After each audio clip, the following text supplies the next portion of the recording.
अपने पड़ोस में भी देखो, अरे अपने पड़ोस में उठा के देखो ना तुम्हारा पड़ोसी किस हाल में है। एक बार जरा स्टेज पर भी देख लो, उड़ाए रखो। इतनी जल्दी बलियावी सिलेंडर न करता है न करने देता है। वाह। अब उठा लिए हो तो दोनों हाथ मुट्ठी बांध के उठाओ और पूरी ताकत लगाकर मेरे साथ मदीने की सरकार को आवाज दो, लब्बैक या रसूल अल्लाह। आवाज बुलंद करो, लब्बैक या रसूल अल्लाह, लब्बैक या रसूल अल्लाह। नीचे कर लो। ये सिर्फ नारा नहीं है, ये सिर्फ डायलॉग नहीं है, वाह। ये वफादारे नबी और गद्दारे नबी के बीच का खत्ते इम्तियाज। क्या कहने। जाहिर सी बात है, हर कॉम्युनिटी का एक नारा है,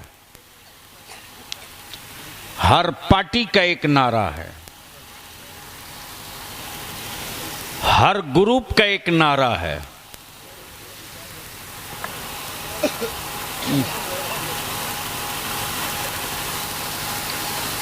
जल्दी पिला दो भैया मौलाना को। हाँ,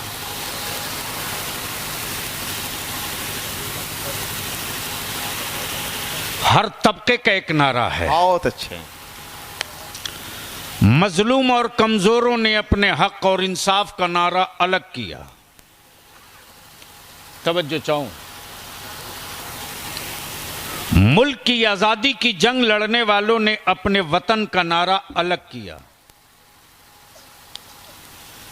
जंगलों पहाड़ में रहने वालों ने अपनी बिरादरी और कबीले की पहचान का नारा अलग किया। सत्ता और इख्तदार वालों ने अवाम को धोखा देने के लिए अपना नारा अलग किया। लेकिन फर्क है,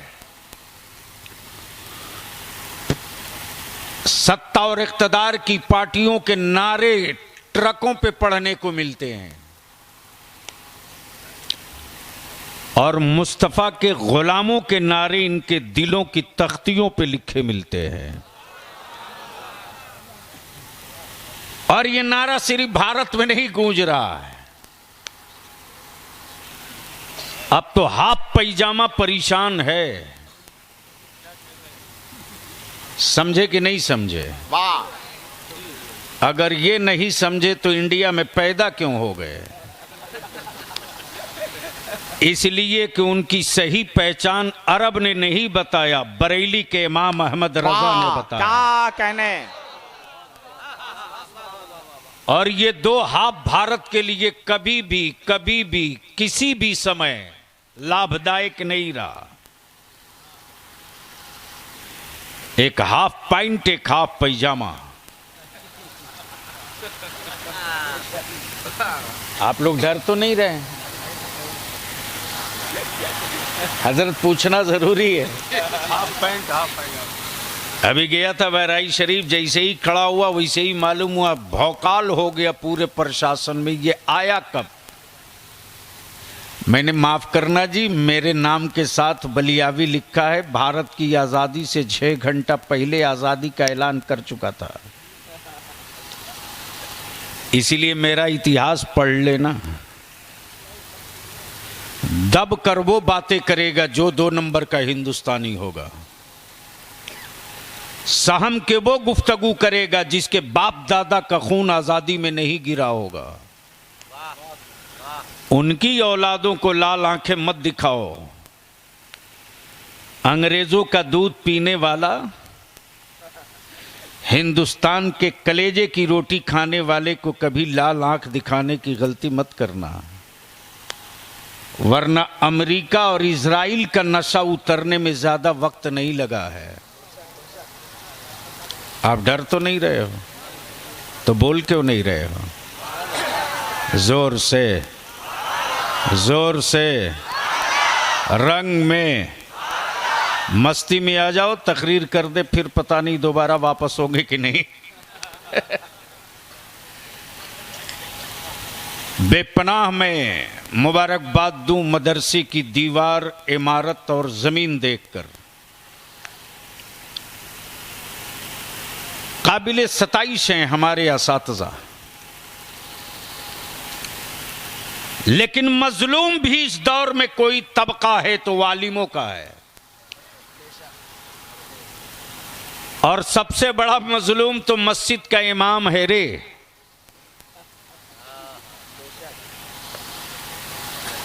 बलियावी वो नहीं है कि आपको जन्नत की चाबी दे देगा। मैं तो उन इस्लामी माफियाओं को टॉर्च लेके ढूंढ रहा हूं जो खड़े खड़ा जन्नत बेच रहे हैं। क्या बात है, वाह। जिनकी अपनी खुद की हजरत जन्नत की गारंटी नहीं, वो भी बढ़िया लिबास पहन के बेच रहा है। तब बलियावी कहता है खबरदार, होश में रहो। मेरी जमात के जवानों को नबी का आशिक रहने दो, अंधभक्त मत बनाओ। तवज्जो चाहूं पढ़े लिखे लोगों की तवज्जो चाहूं, पढ़े लिखे लोगों की तवज्जो चाहूं। सुनोगे तो बोलना पड़ेगा, सुनोगे तो बोलना पड़ेगा। जोर से, धक्का न देना पड़े। जोर से, जोर से। धक्का खा करके कोई बाबा चल सकता है, गुलाम ख्वाजा नहीं चल सकता है। तवज्जो चाहूं। सबसे बड़ा मजलूम तो मेरा इमाम है यार। एहसान शाकिर चंद शेर सुना दे तो आप पैसों की बरसात करो।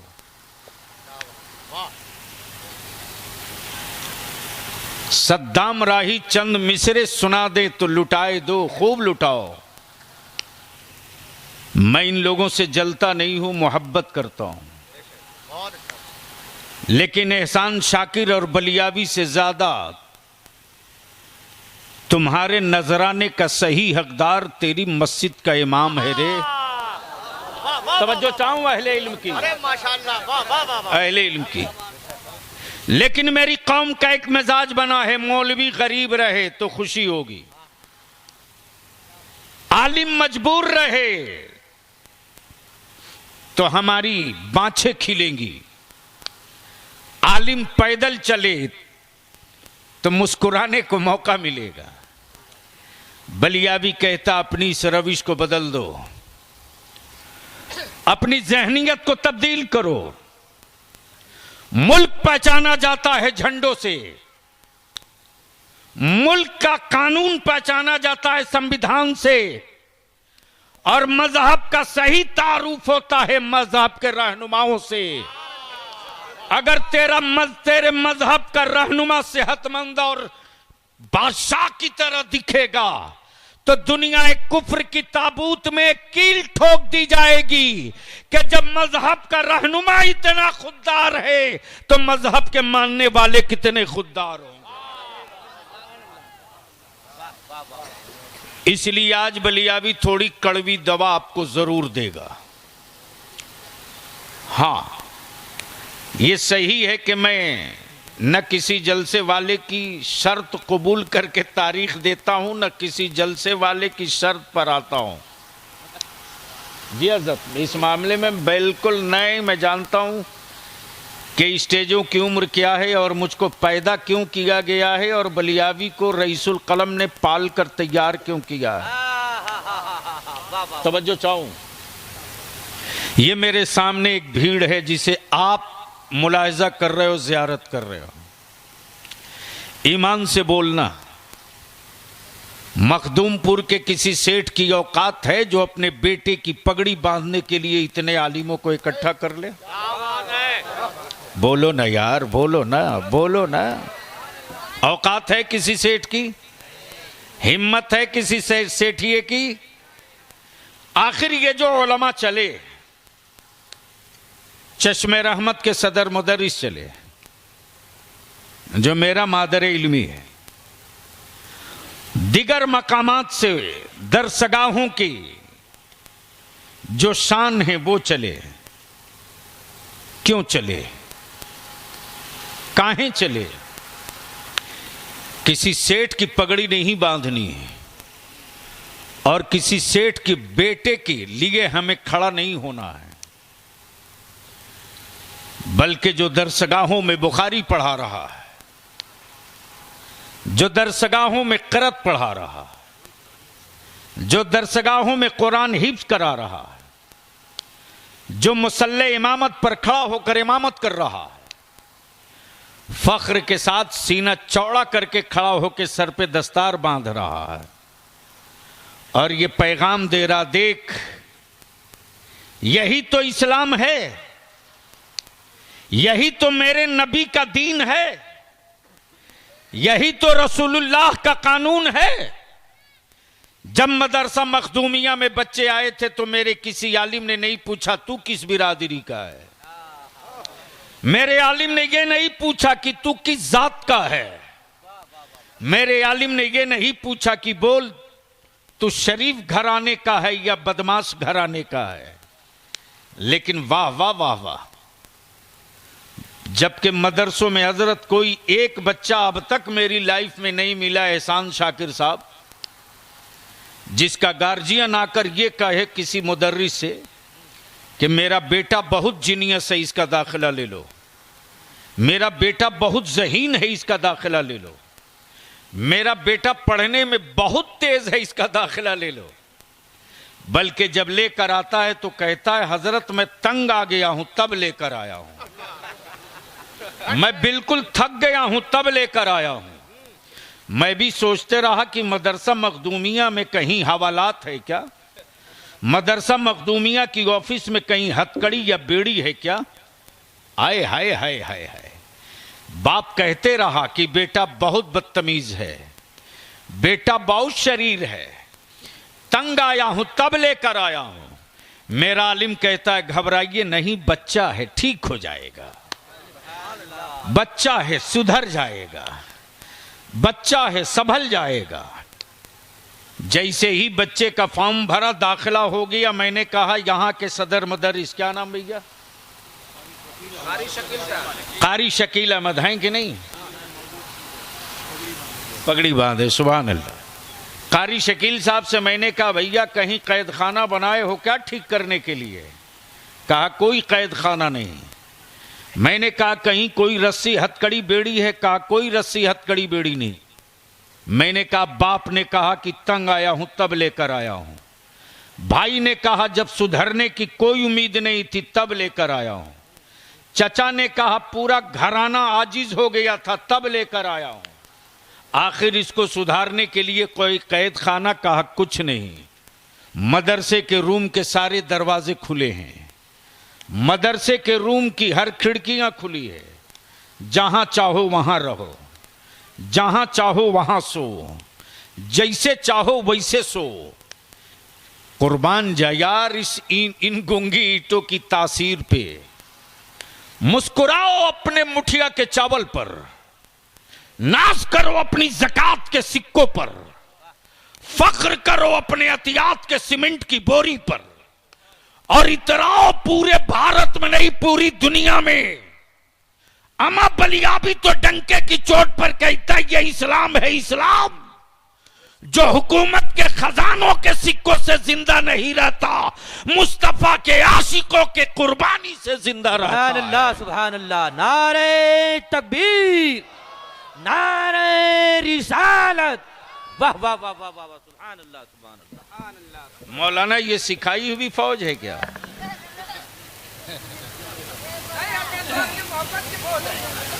वाह वाह वाह वाह वाह, सुभान अल्लाह। बोल दो मोहब्बत से सुभान अल्लाह। बोलो, अब थोड़ी देर तकरीर कर ही नहीं सुभान पड़ी। अल्लाह। बोल दो बोल दो, जो झूम के। अब पूरी दुनिया में इस वक्त रिसर्च हो रहा है, पूरे भारत में गरीबी में मुसलमान सबसे आगे, बेरोजगारी में मुसलमान सबसे आगे, सरकारी नौकरियों में 0 पर आउट मुसलमान हो गया। वाह। यूनिवर्सिटी और कॉलेजेस में बड़ी मुश्किल से ढूंढो तो 100 में 1 मुसलमान मिल जाए। पुलिस और प्रशासन का हाल मत पूछो। आखिर मुसलमान गरीबी में सबसे आगे, बेरोजगारी में सबसे आगे, और जिन शहरों में मुसलमानों ने अपने बाप दादा से पाए हुए हुनर का इस्तेमाल करके कहीं हथकरघा लगाया, कहीं पावर लूम लगाया, कहीं सनअत का कारोबार किया, कहीं छोटी मोटी फैक्ट्रियां लगाई, और चेहरे पर इकोनॉमी जब थोड़ी सी चमक आई है तो इसी मुल्क में फिरका वाराना फसाद करके ध्वस्त कर दिया गया, मकानात को बुलडोजरों से गिरा दिया गया, और लोगों ने लड्डू बांट लिया कि अब इनकी कमर तोड़ दी है, ये नहीं उठने वाले हैं, अब इनके हौसले टूट चुके हैं, अब ये दोबारा सर नहीं उठाएंगे, अब इनके बच्चों में कुछ बनने की हिम्मत टूट चुकी है, दोबारा इनके वजूद को खड़ा करना नामुमकिन हो गया है। लेकिन बलियाबी कहता अकल के टुबरो, अरे तुम्हें पता नहीं है यार, तुमने सिर्फ एक रोटी खाई है जो गंदुम की रोटी है, हमने हसनैन का सदका खाया है, तेरे बाप को मैसर नहीं, हमने बद्र वालों का टुकड़ा खाया है जो तेरे खानदान को मैसर नहीं है, हमने करबला वालों का सदका खाया है जो तेरे बाप को मैसर नहीं है, मैंने पीराने पीर गौसे आजम के कादरियत का सदका खाया है जो तेरे खानदान को मैसर नहीं होगा, मैंने गरीब नवाज की खैरात खाई है, तुझे वो कभी मैसर नहीं होना है। तब इस वक्त रिसर्च दो सिस्टम पे लॉन्च किया गया, एक कुफ्र का सिस्टम है, एक इस्लाम का सिस्टम है, एक कुफ्र का पर्दा है, एक इस्लाम का पर्दा है। मेरी गुर्बत देख ली गई, मेरे अफलास देख लिए गए, मेरे टूटे हुए छप्पर देख लिए गए, बुलडोजरों से गिरे हुए मेरे मकानों की ईंटें देख ली गई, मेरे लोगों को सूट करके भी देख लिया गया। लेकिन जब दूसरे सिस्टम पर बटन दाबा तो देख रहा है इसार अब भी जिंदा है, कुर्बानी अब भी जिंदा है, हौसला अब भी जिंदा है, हिम्मत अब भी जिंदा है, जज्बे शहादत अब भी जिंदा है। तब तो आज की तारीख में इस्राइल सर पीट पीट कर दुनिया को कह रहा है, हमें यह पता नहीं था कि करबला में नबी के नवासे का कदम पड़ा तो पूरी दुनिया में खाके करबला चूमी जाए, मस्जिद अक्सा में तो मुस्तफा का सरापा उतरा। नारे तकबीर, नारे रिसालत, वलमा अहले सुन्नत, मसलक आला हजरत।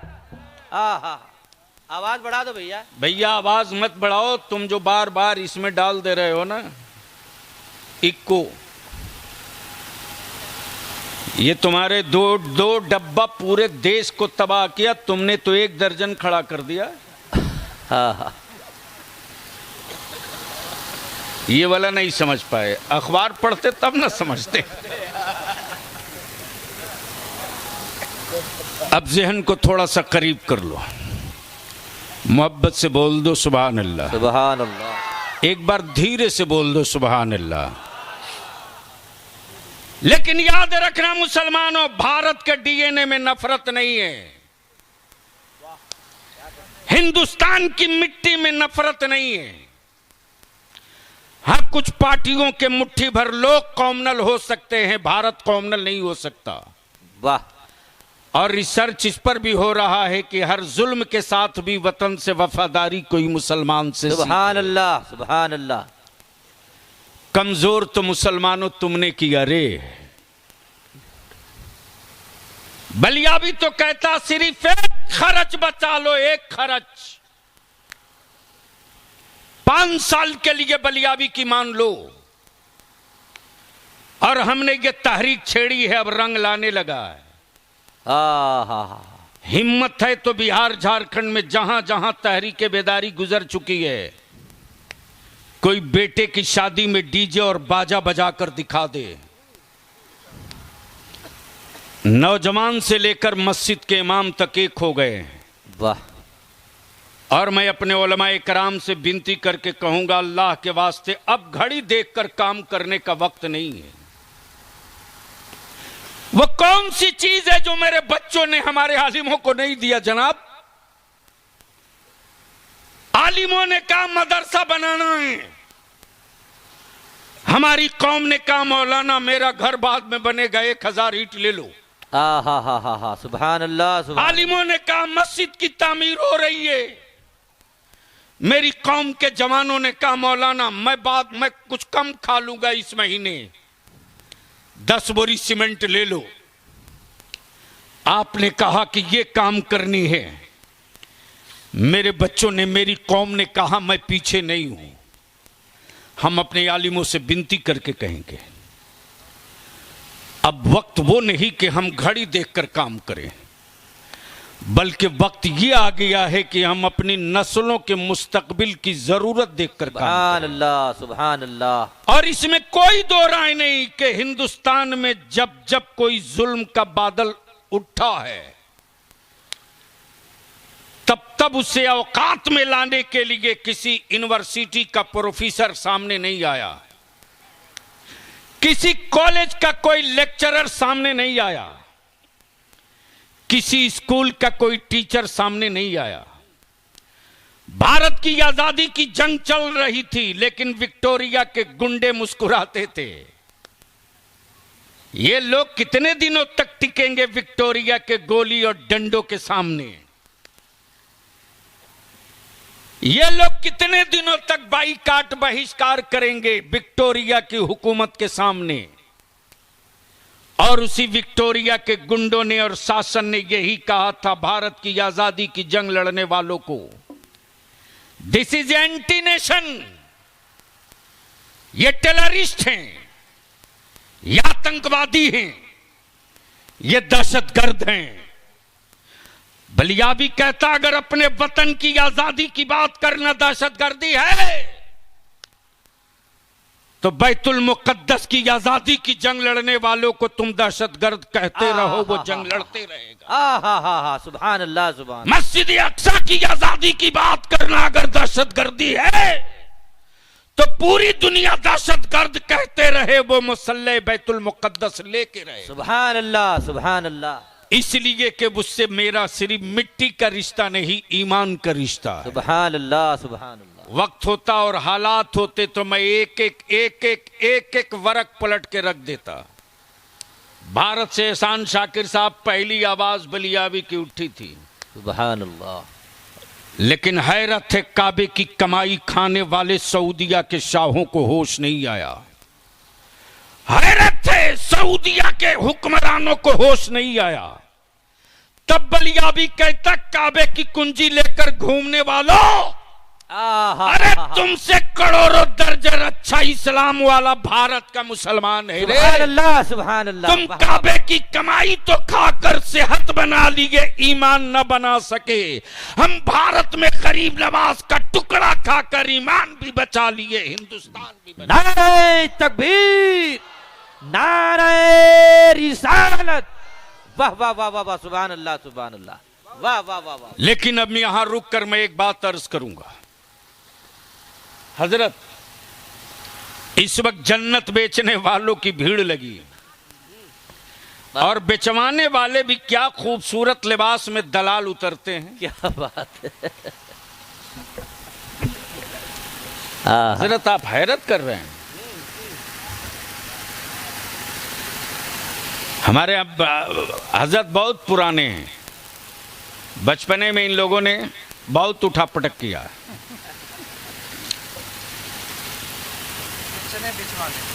बेचने क्या बात नहीं। अब उलमाए किराम इजाजत देते तो कई जिल्दों की किताब दो जुमले में बयान कर दो। जन्नत बेचने वाला ठेकेदार भी गजब का है। देखा भीड़ लगी है, अच्छा लिबास, बढ़िया मामा, खूबसूरत शेरवानी, जन्नत बिक रही है, दे धड़ाधड़ दे धड़ाधड़, और ऐसे बेच रहा जैसे उसके अपने बाप की जमीन हो। वाह वाह वाह वाह वाह। मैं भी सोचा कि चलो एक जन्नत खरीद लो। हजरत जैसे ही आया उस भीड़ में तो बेचने वालों में कोई बहलोल दाना नजर नहीं आ रहा था। वाह वाह वाह वाह वाह वाह, क्या बात है। अमा कोई बहलोल दाना मिले तब ना। अब मैं आपसे पूछूं मखदूमपुर वालों, मदरसे के मैनेजर साहब हैं कि नहीं? है जग रहे हैं? कहाँ है? अरे माशाल्लाह, क्या नाम है मैनेजर साहब का? जनाब मुमताज अहमद साहब। मान लीजिए इनकी जमीन हो, प्रॉपर्टी इनकी हो, तो क्या कारी शकील साहब दूसरे के नाम रजिस्ट्री कर देंगे? नहीं। अरे बोलो ना, कुछ बोलो। कर सकते हैं? अरे उन्हीं के मदरसे में तो मुदर्रिस हैं, क्यों नहीं कर सकते? तो आप जवाब दोगे कि पावर नहीं है, इसलिए कि मिल्कियत किसी और की, तो बेचने का हक इनको किसने दिया? अपनी प्रॉपर्टी कोई बेच सकता है, दूसरे की कैसे? अब बस यहीं रोक लो, ज्यादा तूल नहीं। जन्नत रब की, वाह वाह वाह वाह, बनाए रब, मिल्कियत रब की, है वाह वाह वाह, बहलोल दाना आप कैसे बेच रहे हो?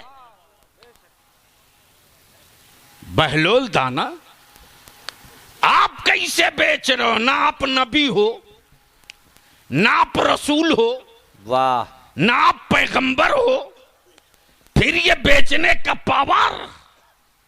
तो जवाब मिलेगा, मुझसे क्यों पूछता, कोर्ट से पूछ ले। पावर ऑफ अटर्नी भी कोई चीज है, मुख्तारनामा भी कोई चीज है। वाह वाह वाह वाह वाह, अगर किसी को इख्तियार दे दे तो वो इंटाइटिल है बेचने क्या का। बात है, वाह। तब बलियाबी कहता कि मान लो मुमताज साहब की प्रॉपर्टी, तो ये इख्तियार ये किसको देंगे? उसी को न देंगे जिस पर एतमाद हो, जिस पर भरोसा हो, जो महबूबे नजर हो, जो बिल्कुल दिल का सुकून हो, जिसकी वफादारी पर कोई शको शुबहा ना हो। गोया पोजीशन क्लियर हो गई, जन्नत रब की बिकेगी जरूर, लेकिन हर एक को राइट नहीं। जो बहलोल दाना होगा उसी मेयार के लोग बेचेंगे, और खरीदने वाला कोई भी हो सकता है, जुबैदा भी हो सकती है। वाह वाह वाह, सुभान अल्लाह सुभान अल्लाह। लेकिन कौन समझाए आज के नौजवानों को? हजरत क्या आफत है मुस्लिम मोहल्ले में। गलती से अगर बाप कोई फटा हुआ पॉइंट दे दे तो बेटे का पारा चढ़ जाएगा। बोलो सही है कि गलत? अरे जोर से बोलो, बोलने में अब शर्म आएगी। अरे बोलो ना, सही है कि गलत? लेकिन खुद जाएगा फटी हुई फुल पैंट खरीदने, अब 500 रुपये के पैंट के बजाय 1500 में लाएगा। याद कर यार, दुनिया फिर पीछे पलट रही है, तू कहां जा रहा है? एक बात मान लो बलियाबी की, सिर्फ 5 साल के लिए निकाह सस्ता कर दो। क्या बात है, सुभान अल्लाह सुभान अल्लाह। जोर से बोल दो, सुभान अल्लाह। जोर से बोलो, जोर से बोलो। मैं पूछता हूं मखदूमपुर वालों, बता अपने दिल पर हाथ रख करके रे, हम सबों के बाप दादा ने चटनी रोटी खाकर जिंदगी बिता ली, नमक रोटी खाकर जिंदगी बिता ली, फटी लुंगियों में गांठ बांध कर दिन काट लिए, पैबंद लगे हुए कपड़े पहन लिए, लेकिन जमीन का कोई टुकड़ा नहीं बेचा। इसलिए नहीं बेचा कि आने वाली मेरी औलादें कहां सर छुपाएंगी। हाय हाय हाय हाय हाय, वाह। लेकिन आज वाह वाह वाह वाह, जबान की आवारगी को तस्कीन देने के लिए, इलाके में बड़ा आदमी कहलाने के लिए तुमने निकाह और शादियों को इतना महंगा कर दिया। और माफ करना नौजवान, तेरा बाप तुझको धोखा दे रहा है कि तू उसका बेटा है। धरती पर पापी से पापी बाप भी अपनी औलाद का सौदा नहीं करता।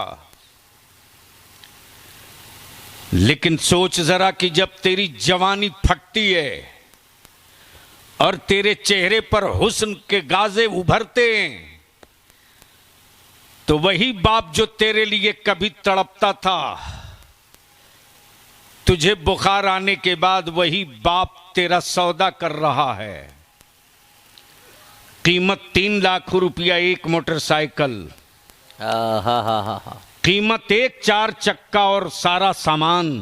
हाय हाय हाय। और गलती से अगर चपरासी की नौकरी पा गया है बेटा तो अनलिमिटेड रेट है। हाय हाय। बोलो सही है कि गलत? जोर से बोलो सही है कि गलत? तो ये बढ़िया काम कोई दूसरा कर रहा कि आप कर रहे हो? अब नहीं बोलेंगे। अगर शर्म आ गई हो तो बोल दो, ये काम कौन कर रहा है? जोर से बोल दो, कौन कर रहा है? जोर से बोलो ना, अब नहीं बोलोगे। अच्छा ईमान से बोलो, मुअज्जिन दिन भर में 5 मरतबा किसको बुलाता है? महेश को कि अब्दुल्ला को? सुरेश को कि अब्दुल रहमान को? गणेश को कि अब्दुल सत्तार को? तो क्या ये लोग मस्जिद जाते हैं 5 टाइम? वाह वाह।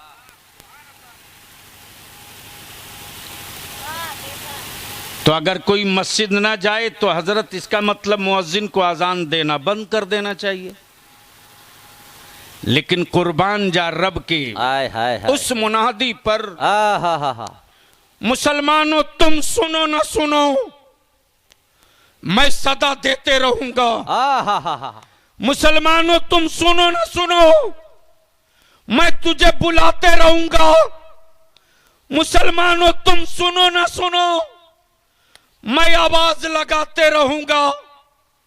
मेरे अजीज, सिर्फ 2 काम कर दो, निकाह को सस्ता कर दो। हाय हाय। बेटियां बोझ न बनेगी। हा। और बाप हो अपनी बेटियों का, तो जिस तरह अपनी जायदाद में बेटों का हिस्सा देते हो, अपनी बेटियों के हिस्से का ऐलान कर दो।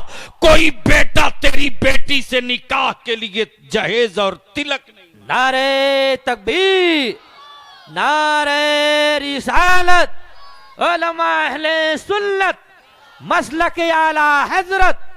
नारे तकबीर, नारे रिसालत। जो मैंने सर्वे कराया हजरत, सर्वे कराया है, अदारे शरिया मदरसा नहीं है। सन 1968 में इसका कयाम हुआ है और अहले सुन्नत का यह पहला तंजीमी अदारा है जो लड़ता है सत्ता से भी समाज से भी। सुभान अल्लाह। अहले सुन्नत का पहला दारुल क़ज़ा इदारे शरिया है। और अल्लाह का शुक्र है, पिछले 10 दिन पहले जयपुर में राजस्थान की हेड ऑफिस का भी इफ्तिताह करके आया हूं। 13 स्टेट मुकम्मल। सुभान। मैं जानता हूं कि अदालतों में जो लोग बैठे हैं उनके तलवारों पर धार सिर्फ इसलिए है कि मौका मिले कि रसूलुल्लाह की शरीयत पर वार कर दो। मौका तुम देते हो, उसकी क्या औकात है यार? जो अपनी बेटियों को हिस्सा 2005 में दिया हो, वाह, वो मेरी बेटियों की हक की बात क्या करे? अरे मेरे नबी ने तो 1400 बेटियों का हिस्सा दे दिया था। सुभान अल्लाह, सुभान लेकिन अल्लाह। आज बाप बेटे को तो हिस्सा दे देता है। 80% लोग बेटियों को जमीन में हिस्सा नहीं देते। बोलो सही है कि गलत? अरे जोर से बोलो, सही है कि गलत?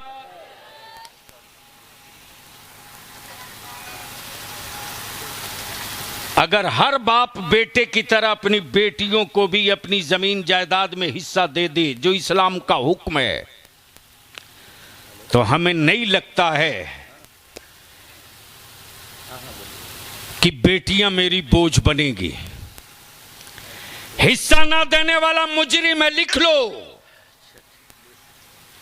हिस्सा ना देने वाला गासिब है, लिख लो। बेटियों का हिस्सा न देने वाला अपनी औलाद के साथ इंसाफ नहीं किया, लिख लो। लेकिन इस वक्त तो एक दूसरी लानत भी है हजरत। रिश्ता तय होने के बाद कारी साहब गाजीपुर में, बहराइच में, बस्ती में, गोंडा में रिश्ता जब तय होता है तो लड़की देखने के लिए लोग जाते हैं आपके इलाके में कि नहीं? अरे बोलो ना, जोर से बोलो। कितने आदमी जाते हैं? कम से कम 10। 50 तक जाने लगे। कम से कम 10 हजरत। आप वाले में कितने गए थे?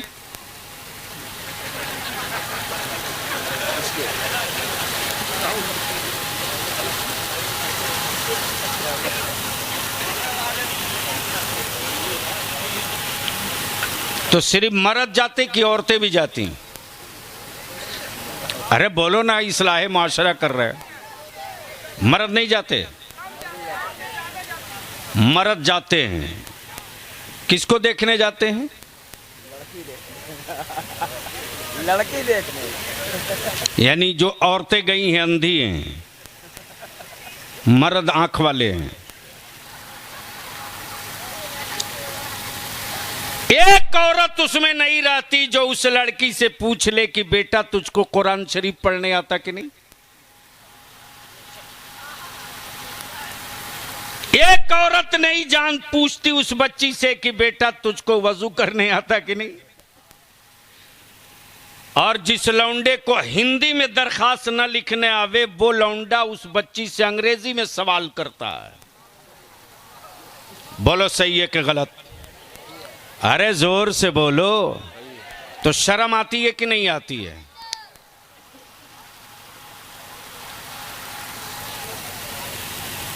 अच्छा मान लीजिए हजरत, आपके मदरसे में कोई आदमी जाए और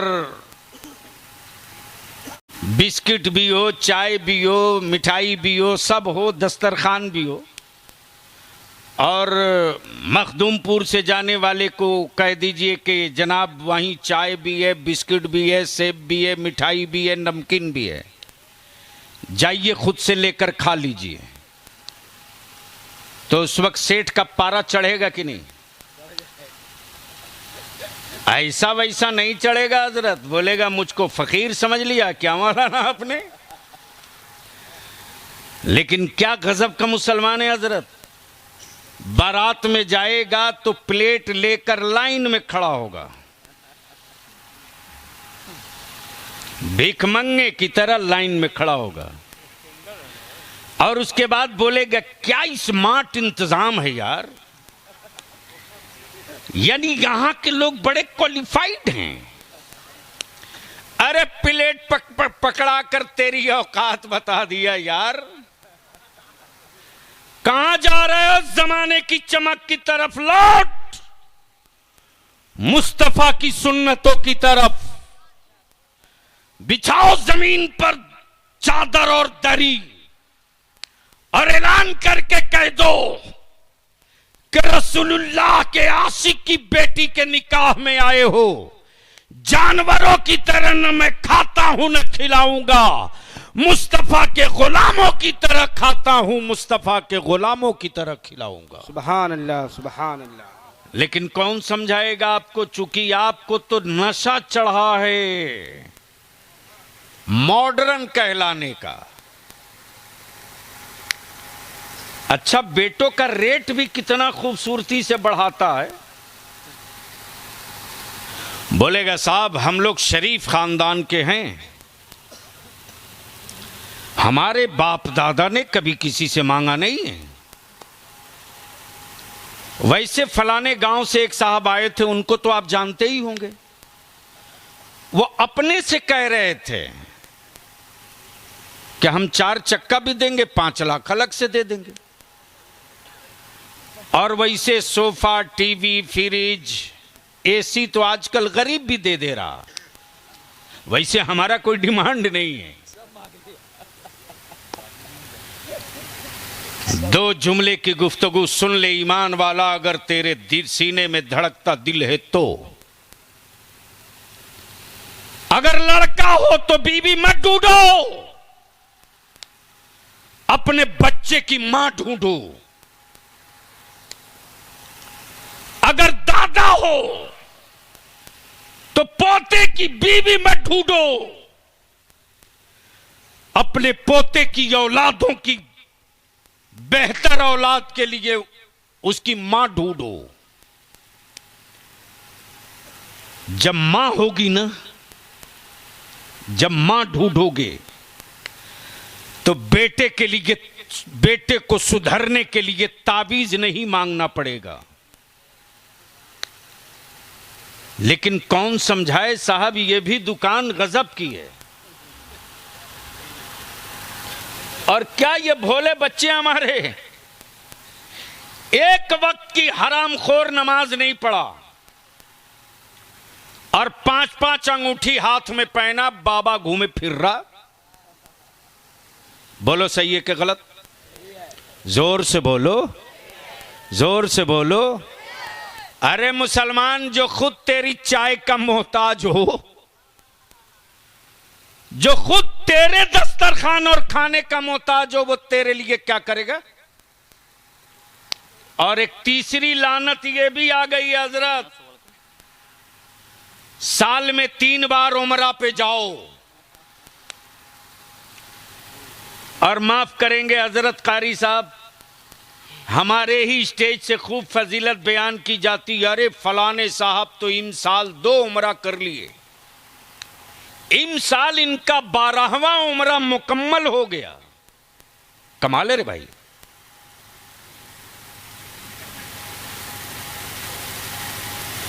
बारह उमरा करके तूने कौन सा तीर मारा?